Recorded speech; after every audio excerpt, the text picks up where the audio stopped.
या ठिकाणी Mumbai Ahmedabad bullet train प्रकल्पातील माउंटन टनेल 6चं ब्रेक थ्रू पार पडलेलं आहे। केंद्रीय रेल्वे मंत्री अश्विनी वैष्णव यांनी व्हिडिओ कॉन्फरन्सिंगद्वारे या ठिकाणी उपस्थिती लावली होती। Mumbai Ahmedabad high speed rail corridor 508 किलोमीटरचा आहे। पश्चिम भारत, महाराष्ट्र आणि गुजरात या राज्यांदरम्यान जलद कनेक्टिव्हिटी त्यामुळे निर्माण होणार आहे।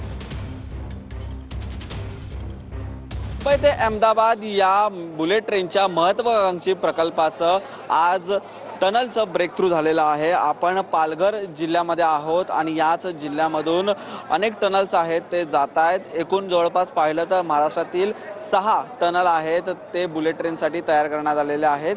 7वा जो टनल आहे तो गुजरातमध्ये असणार आहे, परंतु सर्वात जास्त जर आपण बुलेट ट्रेनचा प्रवास हा महाराष्ट्रातला पाहिला तर तो जमिनीच्या खालून आहे आणि यासाठी जे टनल्स आहेत ते तयार करण्यात आलेले आहेत। आपण याच एका टनलमध्ये आहोत ज्या ठिकाणी आज दुसरं ब्रेक थ्रू आहे ते झालेलं आहे। आजचं ब्रेक थ्रू महत्त्वाचं आहे आणि या ठिकाणी ब्रेक थ्रू झाल्याच्या नंतर जे इतर कामं आहेत ते देखील प्रगतीपथावरती पार पडताना आपल्याला पाहायला मिळतील। व्हिडिओ जर्नलिस्ट रोशन गायकवाडसह निखिल चव्हाण, TV9 मराठी।